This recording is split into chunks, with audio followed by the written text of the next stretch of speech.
ki.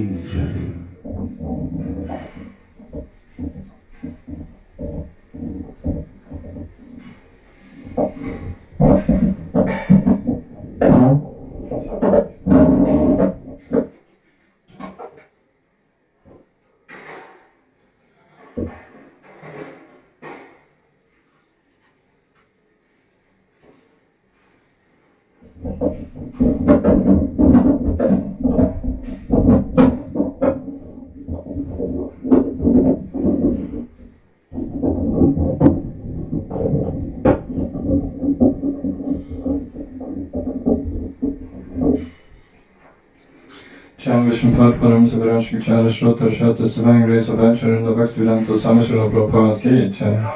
Isvaresvara Pr Isvaresvara Divine Grace Srila Bhaktivedanta Saraswati Goswami Maharaj Srila Prabhupada ki jai. Ananta Koti Vaishnavinda ki jai. Prantarachimba Bhaktam ki jai. Yatagora Premanande Hari Hari.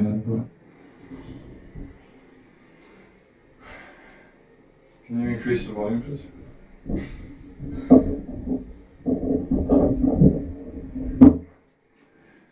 Om Namo Bhagavate Vasudevaya.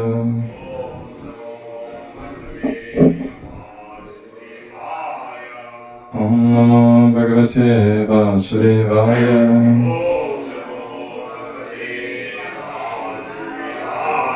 Om Namo Bhagavate Vasudevaya.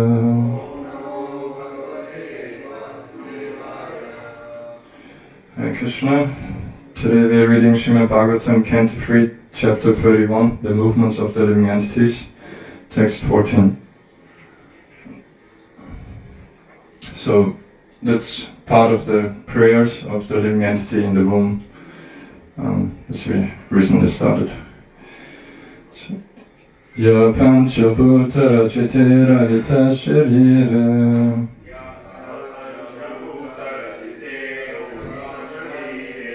Ya pancha bhutara chitera hita sharira.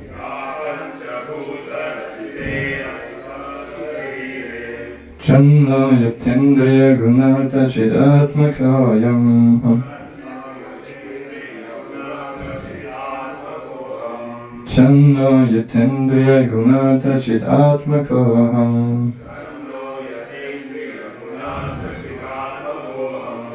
Tena vikunti mahimanam rishimtam enam.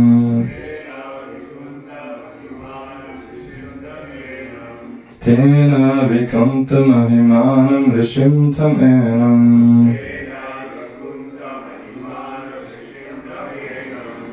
Vande param prakriti purushayo pamansam.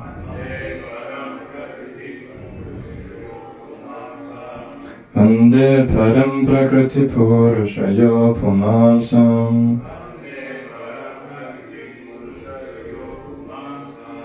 Ya pancha bhutara chitera hita sharira.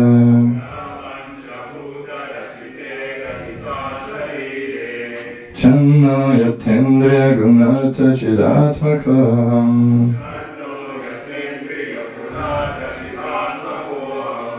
Tena vikunta mahimanam rishimtam enam.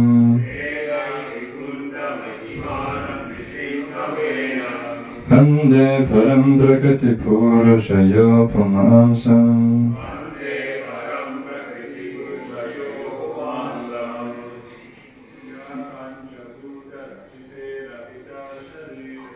Ya pancha bhutara chitera hita sharire. Channo yattendriya gunatmakatmakoham. Tena vikunta mahimanam rishimtam.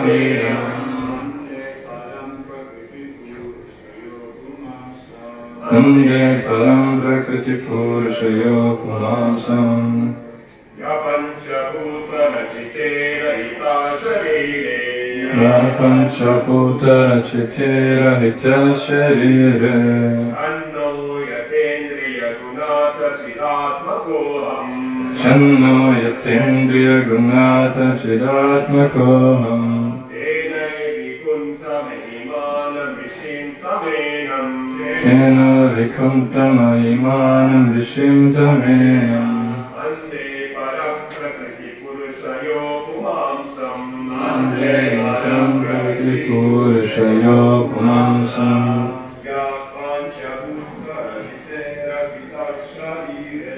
Ya Panchaputara Chitera Hita Sharire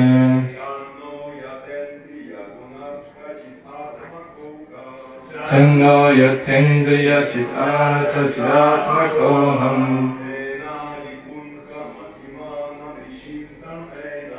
Tena Vikuntam Animanam Rishim Tamenam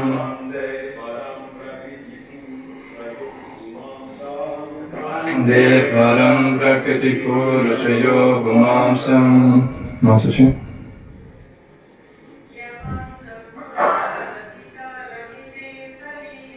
Ya Panchabhuta Rachitera Hita Sharire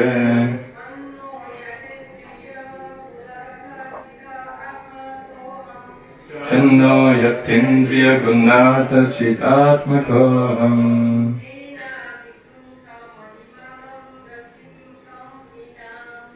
Navikunta Ratachendra Penam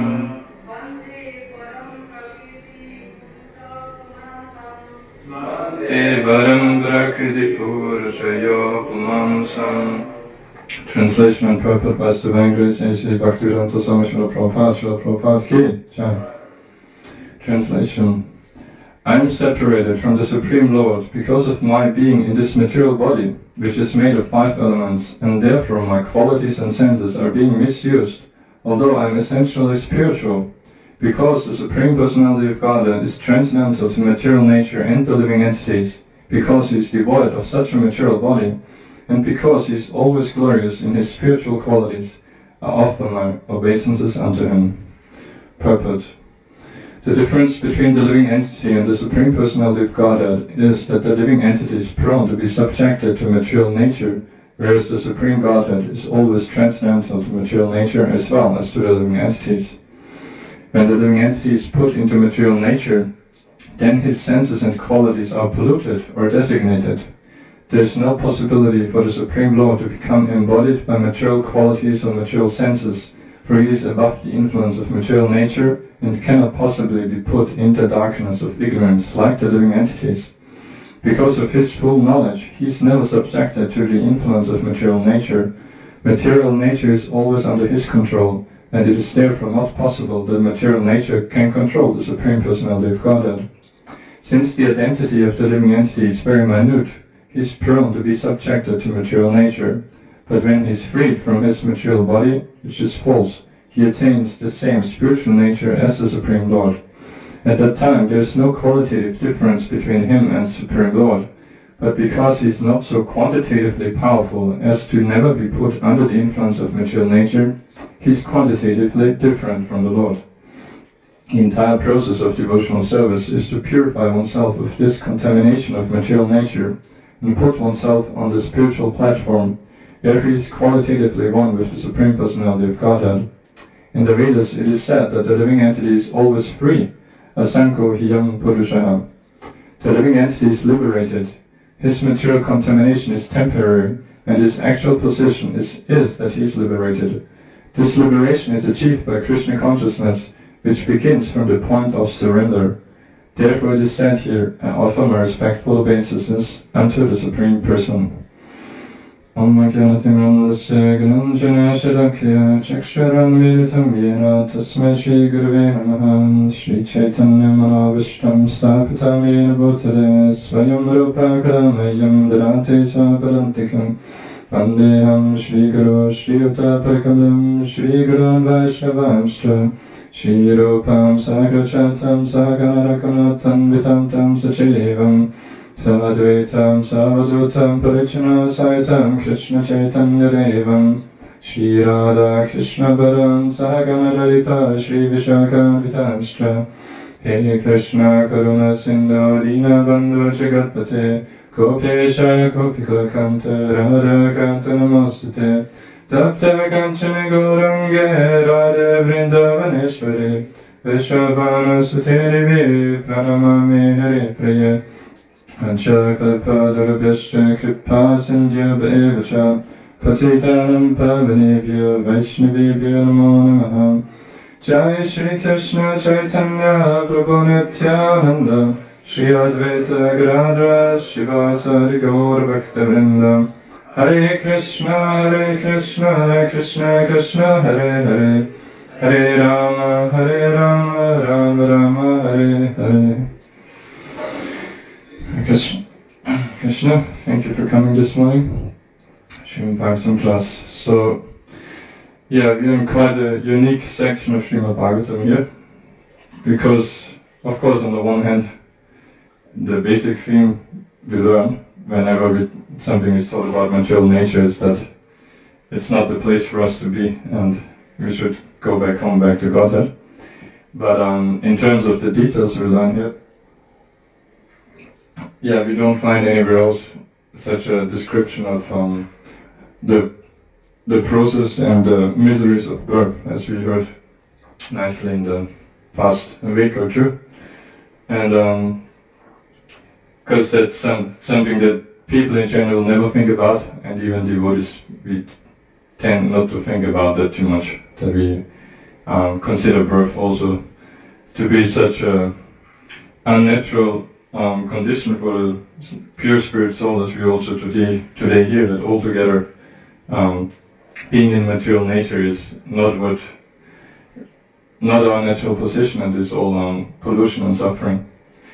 And so in today's verse, which is one of the prayers that the pious living entity offers in the womb, when by the mercy of the Lord, as we heard, being given the remembrance of his past 100 births, and then in that way, very repentantly, as in the previous verse was discussed, remembers the Lord, and that repentance enables him actually to remember, to perceive the Lord.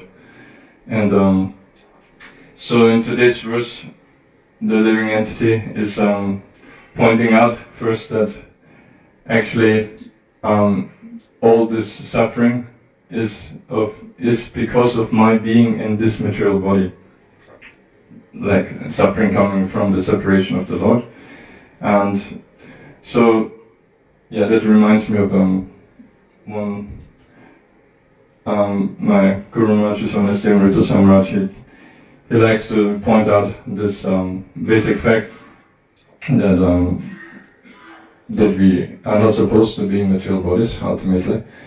But he said one time that just when you get up in the morning and you look in the mirror, and if you see that you're in a material body, then you got a problem. Because generally, when we look in the mirror, we think, oh yeah, especially as long as we're young, relatively young, we think, yeah, pretty nice, I look good. So much to enjoy there in this world. But actually, as soon as we see that we are in a material body, we should understand that that is the actual problem, that we're being encaged here, and that why are we encaged in this way? Because of our material desires of wanting to enjoy separately from the Lord, as you know. And also, then the next point the living entity is making is that contrasting himself from the Supreme Lord, who is completely transcendental to material nature, and therefore there's never a question of Krishna having a material body. And therefore he is never subjected to any of these miseries or defects, ignorance, all of that. And also reminds me, my Guru Maharaj said it in a few classes. He explained that was one of the things that intrigued him when early on in his practice of Krishna consciousness, when he used to work for BBT, that in the beginning of 7th Canto, where there's quite elaborate discussion on whether the Lord is partial to his devotees, and like favoring his devotees and killing the demons, and in that way being unfavorable to them. And one basic point that's explained there, the Guru Maharaj said, is that Trikali Goswami explains that first of all, we should understand there cannot be any question of the Lord's ever being partial, because he doesn't have a material body. Because any partiality is based on being in a material body. It's based on our false designations that we think we are this body, we think we have these relatives, we have these friends, and some others are enemies. All of that whole mentality is only based off being in a material body. So therefore in the Lord it can never be. And then of course we understand that on the contrary, the Lord, even his killing the demons is also showing mercy upon the demons and all of that.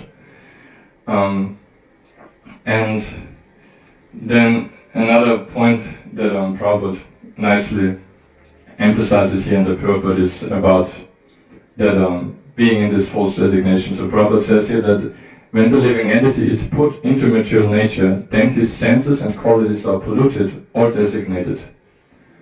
So Prabhupada here equates pollution of our senses and qualities as equivalent to any designations.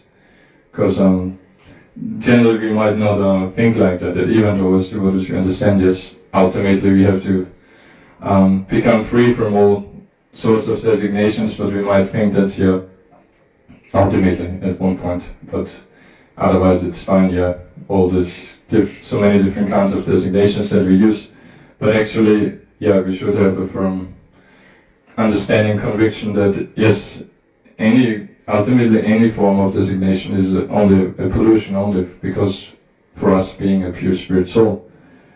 And that's why, the famous verse we many times hear, that I think Narada Muni tells Sarva Upadi Vinirmuktam Tatparatvena Nirmanam, that Sarva Upadi, from all kinds of designations we have to become free, and in that way then you have purified senses, and Nirmanam, with which you can serve the Supreme Lord of the senses, Vishikana Rishikasha Sivana Bhakti Rachate. And so of course, some designations are temporarily useful for us, so we cannot artificially say not respect any of that, but we should understand that ultimately it's all false to our true identity, as Chaitanya Mahaprabhu also emphasized many times, as we know that Kiba Vipsha Kiba Nyasi Shuja Kenan how's it go? Ye Krishna Tattva saying Guru. Also in terms of being someone being qualified to be a guru, doesn't matter what kind of designation. But there's other verses also which are more direct on that. I can't remember now. So and then in the next paragraph, Prabhupada is discussing the point of how it can even be that the living entity, even though being spirit soul, still becomes entangled, becomes subjected to the influence of material nature, in contrast to the Supreme Lord. And Prabhupada here simply discusses that it is because the living entity is minute, therefore we are prone to be subjected to material nature, whereas the Supreme Lord, of course, is Vibhu, is unlimited. And we know Prabhupada many times he would give the example of the spark in being in the fire, when the living entity is just like a spark, and as long as we're situated in spiritual nature, under the shelter of Srimati Radharani, serving the Supreme Lord, then we are also blazing in our spiritual qualities, just like the fire itself, like Krishna. Whereas as soon as we come out and the fire gets extinguished, then we apparently lose our spiritual qualities. But then still one might ask that, but still how can it even be that, as Krishna also says, apariyamitasthanyam prakriti vidimi param jiva bhuta mahabho yayiram daryate chakat, that after explaining the material nature, separated energy, that aparim itas tvanyam, that there practically vidi me param, that there's another nature in contrast to this inferior nature, which is superior, and that constitutes the living entities. So one may still wonder that, but how can it be possible? If we are superior, then we are superior, then how can we be controlled by material nature? And so there's, in Uddhava Gita, which I've been reading, in my personal reading currently, there's two nice verses and points from the Prabhupada which discuss that actually. So, first, at 11:13:28, it is said that the spirit soul is trapped in bondage of material intelligence, which awards him constant engagement in the illusory modes of material nature. And in the Prabhupada it's explained there that although the spirit soul has nothing to do with the material sense objects and the modes of material nature, but because of one's false identification with the material body, the modes of nature are empowered to engage one in illusory occupations. So the main point here is that those, of course, because of our false identification with the material body, so that is, from our side, that comes from our misuse of independence, that we want to try to be happy separately from Radha Gopinath. And from the other side, it's because they are empowered.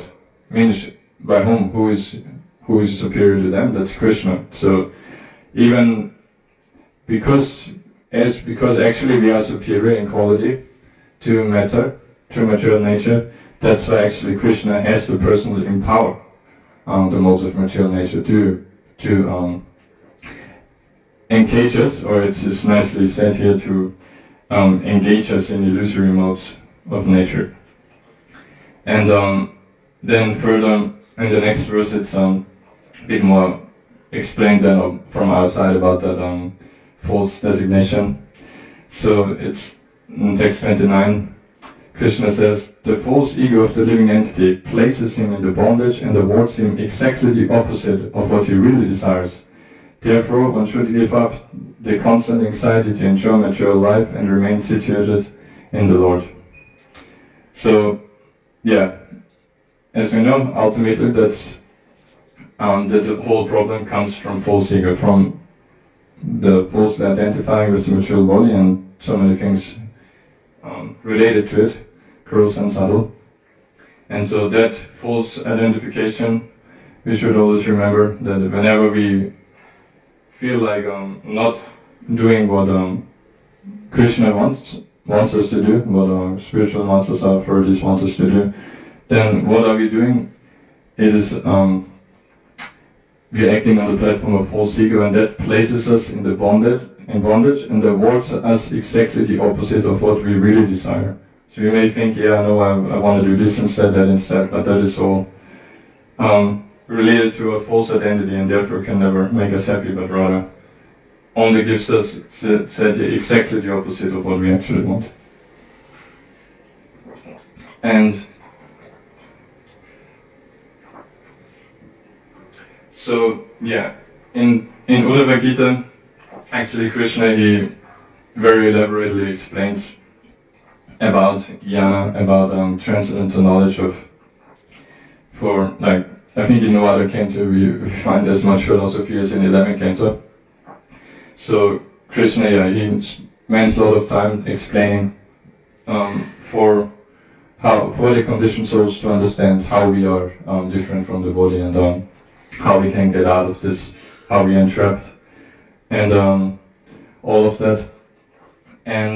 But then again and again, at the same time, he also emphasizes that ultimately it's not just by this philosophical knowledge that is the perfection and that is the ultimate liberation, but ultimately it is pure love of God that we need.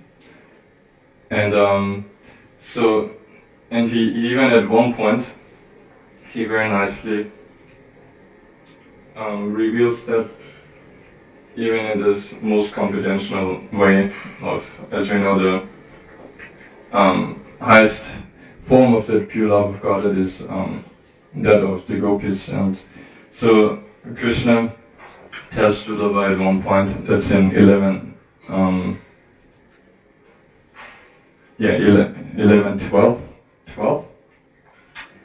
that Krishna says that the gopis are so completely attached to me that they could not think of their own body or this world or their future lives. And in the purport it's explained there that it is the nature of very deep love to exclude all objects except the beloved. On the other hand, in a material world we try to love a limited temporary object, but our exclusion of other objects constitutes ignorance. But when one's love is intensely concentrated on the Supreme Personality of Godhead, the origin of everything, such concentration cannot be considered ignorance or small-mindedness. And it goes a bit further on here. So can we turn off the fans? I just can't tolerate it.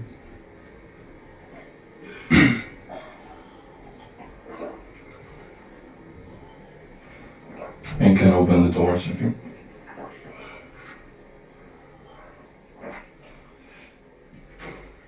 And so yeah, the point here is that while in the material world, if we forget about our surroundings, forget about everything, and are just absorbed in loving one person, so-called loving, then obviously that is simply ignorance, simply illusion, and lack of knowledge. Whereas ultimately, Krishna in Daniel 11 can't be many times tells that yes, it is important first to have transcendental knowledge, to situate yourself properly in spiritual practice, but then ultimately says that even that knowledge itself is also something you have to give up, to renounce. In other words, not to be attached to the activity, to the process of simply discriminating between matter and spirit, and analyzing the material world, because ultimately the material world is a prison for us, or a hospital.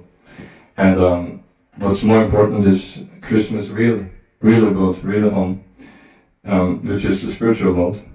So ultimately our focus will exclusively go to that, to the Lord's spiritual qualities, the Lord's activities, the Lord's abode, His devotees, and His holy name.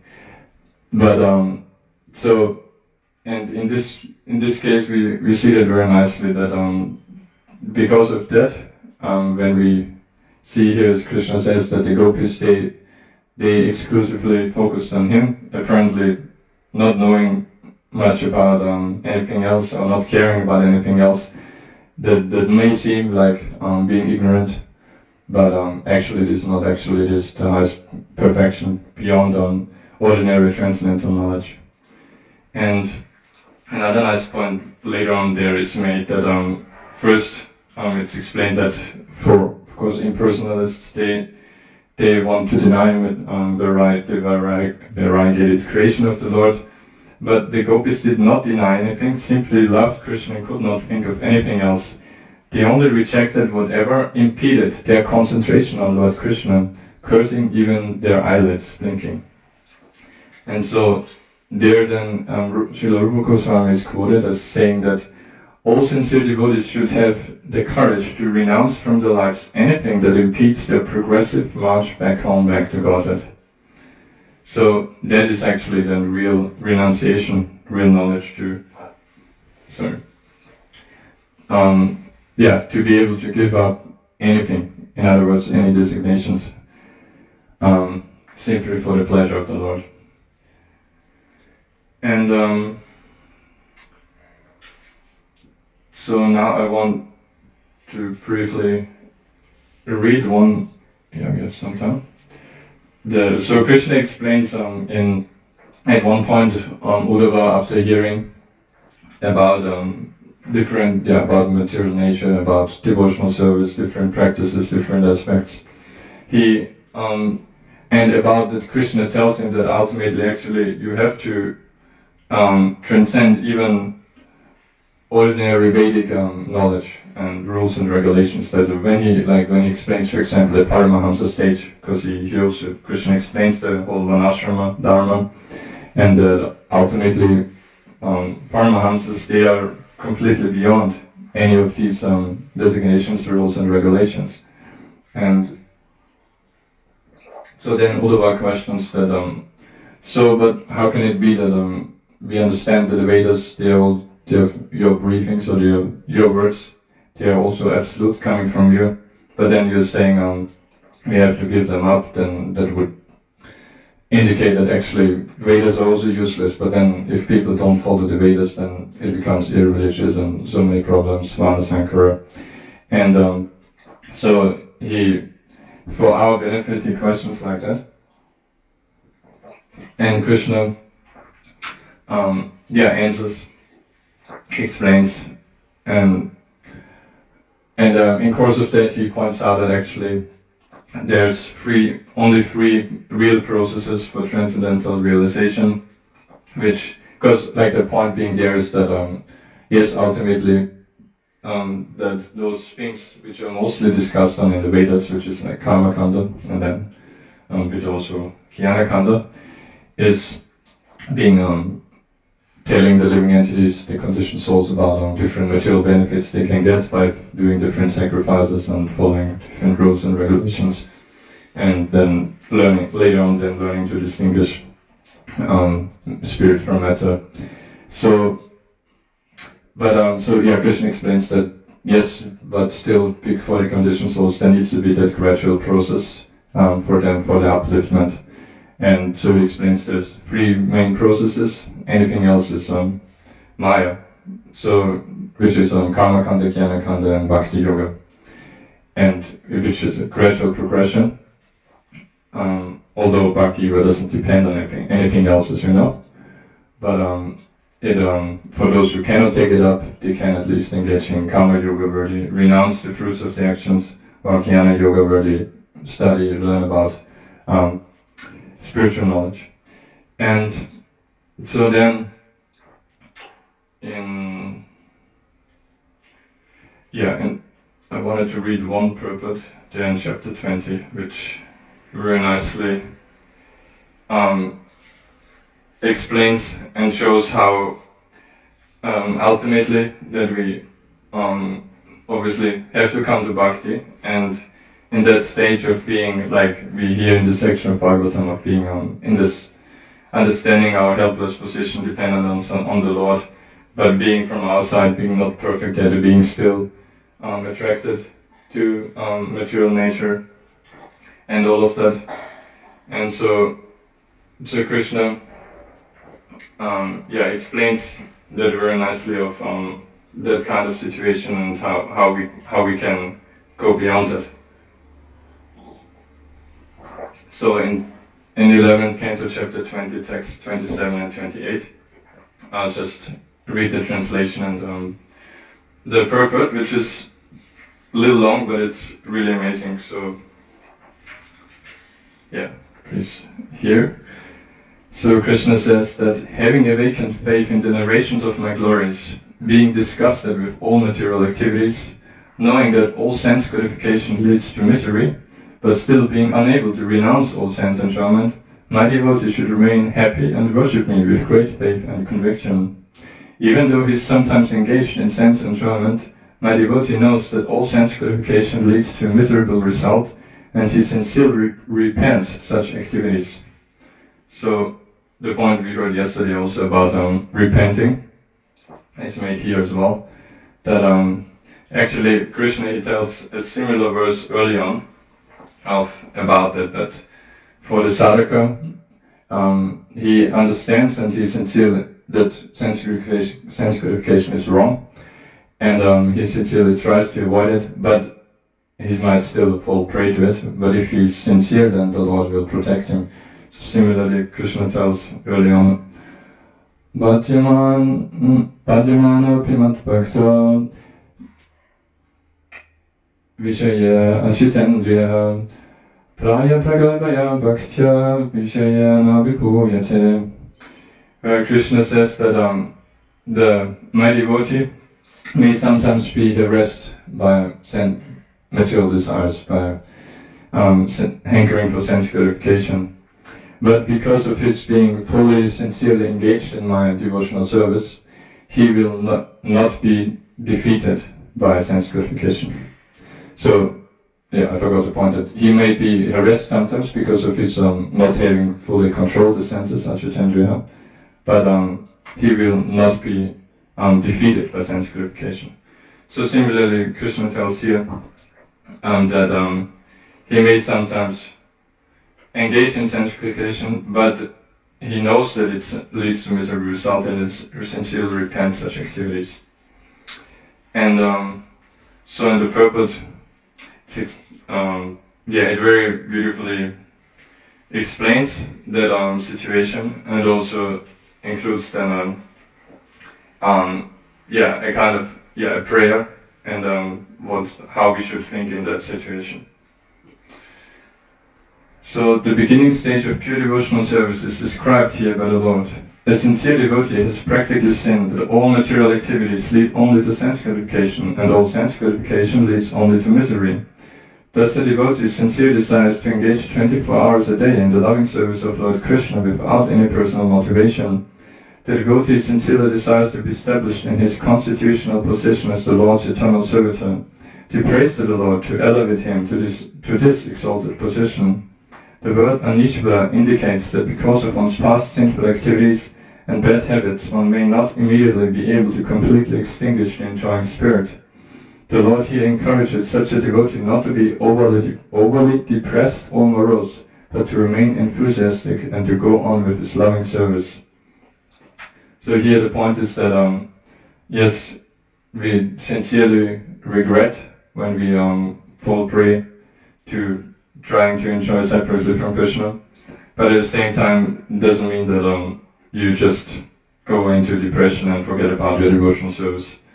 But because that again, that's actually a bit earlier, Krishna explains that for one engaged in devotional service and even karma yoga or jnana yoga, that they don't, even if they slip, they should not engage in any other prayaschitta, because that is actually from a lower platform for doing any separate atonement, because these processes are transcendental, so that itself is more purifying. And so if you put that aside and engage in some prayaschitta, then that itself is actually more sinful in that sense.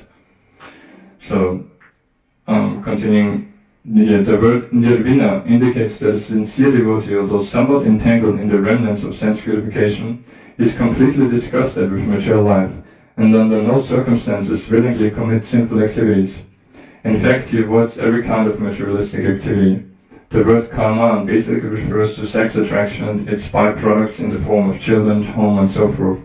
Within the material world, the sex impulse is so strong that even a sincere candidate in the loving service of the Lord may sometimes be disturbed by sex attraction or by lingering sentiments for wife and children. Pure devotee certainly feels spiritual attraction for all living entities, including the so-called wife and children, and he knows that material bodily attraction leads to no good, for it simply entangles one and one's so-called relatives in a miserable chain reaction of fruitive activities. So that's now more on the upadhis that we discussed from today's verse. And continuing here, the word trita nishtaya, steadfast conviction, indicates that in any circumstance the devotee is completely determined to go on with his prescribed duties for Krishna. Thus he thinks. So now we hear how we are supposed to think in our situation of being still polluted by material desires, material designations, but sincerely wanting to get out. So he thinks, by my previous shameful life, my heart is polluted with many illusory attachments. Personally, I have no power to stop them. Only Lord Krishna within my heart can remove such inauspicious contamination. But whether the Lord removes such attachments immediately or lets me go on being afflicted by them, I will never give up my devotional service to Him. Even if the Lord places millions of obstacles in my path, and even if because of my offenses I go to hell, I will never for a moment stop serving Lord Krishna. I am not interested in mental speculation and fruitive activities. Even if Lord Brahma personally comes before me offering such engagements, I will not be even slightly interested. Although I am attached to material things, I can see very clearly that they lead to no good, because they simply give me trouble and disturb my devotional service to the Lord. Therefore, I sincerely repent my foolish attachments to so many material things, and I am patiently waiting Lord Krishna's mercy. So, yeah, I find this prayer really amazing, actually, because it, really very nicely expresses how we should think, and how in that way, no matter what troubles we may go through, we will never be hopeless because of understanding that the Supreme Lord is unlimitedly merciful, and if we somehow or other trying to hold on to His devotional service to His lotus feet, then that will be our perfection. So, and then it's I'll finish the prayer because it's really nicely then further explained how, to understand it more deeply. So next it says the word Prita indicates that the devotee feels exactly like the son or subject of the Supreme Personality of Godhead and is very attached to his relationship with the Lord. Therefore, although sincerely lamenting occasional lapses into sense enjoyment, he never gives up his enthusiasm to serve Lord Krishna. If a devotee becomes too morose or discouraged in devotional service, he may drift into an impersonal consciousness or give up his devotional service to the Lord. Therefore, the Lord here advises that although one should sincerely repent, he should not become chronically depressed. One should understand that because of his past sins, he must occasionally suffer disturbances from the material mind and senses, but one should not therefore become a devotee of detachment, as do the speculative philosophers. So that's the point we discussed before, that ultimately even transcendental knowledge and mere ordinary renunciation we should have to give up. So although one may desire detachment to purify one's devotional service to the Lord, if one becomes more concerned with renunciation than with acting for the pleasure of Lord Krishna, he is misunderstanding the position of loving devotional service. Faith in Lord Krishna is so powerful that in due course of time it will automatically award detachment and perfect knowledge. If one gives up Lord Krishna as the central object of one's worship and concentrates more on knowledge and detachment, one will become deviated from one's progress in going home back to Godhead. Sincere devotee of the Lord must be sincerely convinced that simply by the strength of devotional service and the mercy of Lord Krishna, he will achieve everything auspicious in life. One must believe that Lord Krishna is all-merciful and that he is the only real goal of one's life. Such determined faith combined with a sincere desire to give up sense enjoyment will carry one past the obstacles of this world. The words Jadashvada Katasu are most significant here. By faithful hearing of the mercy and glories of the Lord, one will gradually be freed from all material desire and clearly see at every moment the utter frustration of sense gratification. Chanting the glories of the Lord with firm faith and conviction is a tremendously powerful spiritual process that enables one to give up all material association. There is actually nothing inauspicious in the devotional service of the Lord. Occasional difficulties experienced by the devotee are due to his previous material activities. On the other hand, the endeavor for sense gratification is completely inauspicious. Thus, sense gratification and devotional service are directly opposed to each other. In all circumstances, one should therefore remain the Lord's sincere servant and always believing in His mercy. Then one will certainly go back home, back to Godhead. So, this also actually is really especially nice, but we don't have time to go on with that. But and that mercy of the Lord is something that obviously it's not some magical force that somehow suddenly we feel mercy, but which in one sense it is, but this then a bit later in chapter 20, because we just read a bit early actually. No, sorry. In Uddhava. In beginning of this chapter itself, actually, how, as I said, Uddhava inquires. At one point, he himself very humbly presents himself as such a conditioned soul, and one point he makes there, right, is that actually he appeals to the Lord that please, where is it? Please save me.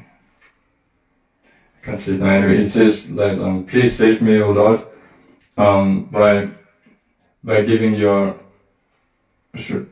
mercy in the form of, basically it means that in the form of his transcendental instructions. I can't remember exactly how it says, but which shows that, oh yeah, here, please save me by pouring down the nectar of your instructions. And so which comes again to the point of how we have to understand that whatever instructions we get, that itself is mercy actually. And otherwise, in being entrapped in illusion, there's no possibility of us getting out without the mercy of the Lord and the spiritual master, which comes especially in the form of the instructions of what we should do, what we should not do. And yeah, I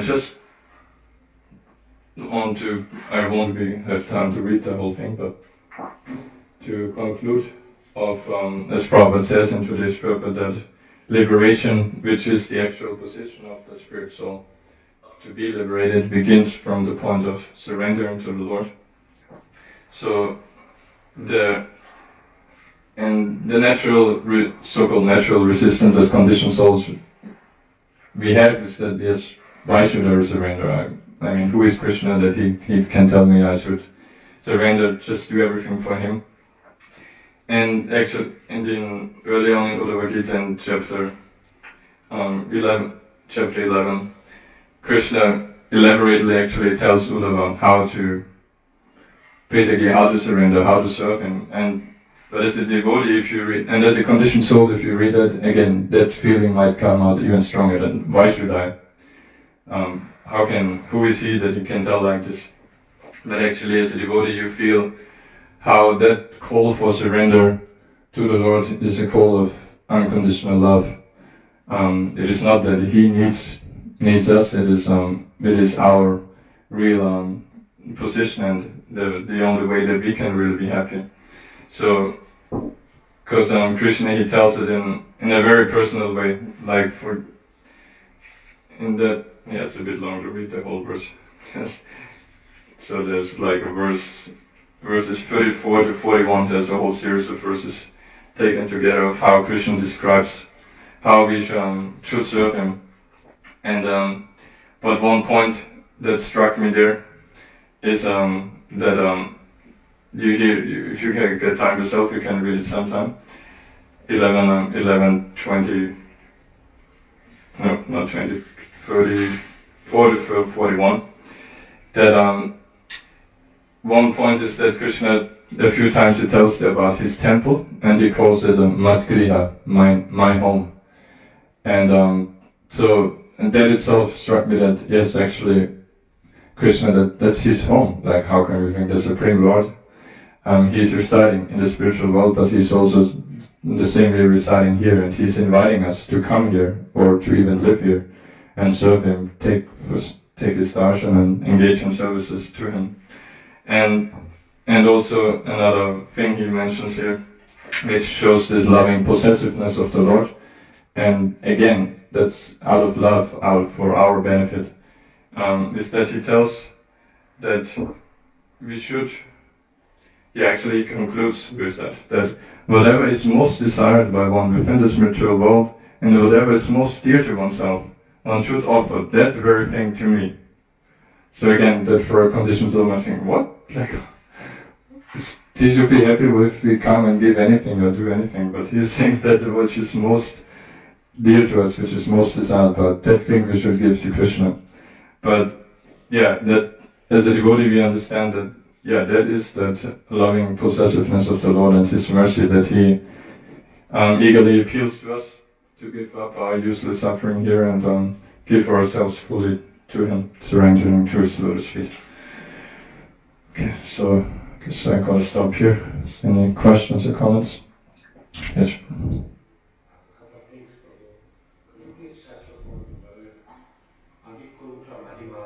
Whose glories are unobscured.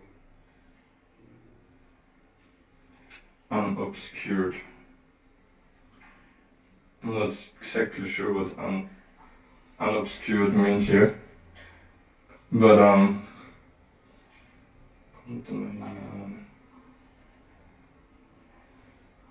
yeah, I'm not sure. Okay.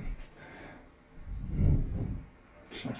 The other thing is, in the last paragraph, Srila Prabhupada mentioned that in Vedas it is said that the living entity is always free. Asambodhi ayam purusha. Yeah. Is it actually, what do you think, Prabhupada? Is it actually the tiny free will, the 400,000 living entities is being referred here? No. It's referring to that ultimately we are, as I discussed, we are spirit souls, and spirit soul actually can never be touched by material nature. It's just a special arrangement by Krishna for us to have that experience as if we would be matter ourselves, or as if we would be entangled in matter. That I explained that it's Krishna tells himself in Uddhava Gita that he's empowering the material modes of nature to specifically to give us that kind of experience. As long as we have that desire to falsely identify, and with that false designation we the modes of nature enable us to have those kind of illusory experiences. But actually the spirit soul itself is never touched. That's what it means here. That's, in 11 Canto, if you read, that's elaborately discussed. Four Kumaras ask that to Lord Brahma, and Krishna relates that to Uddhava. Okay. Thank you, Kantarachma Bhaktam Ki, Srila Prabhupada Ki.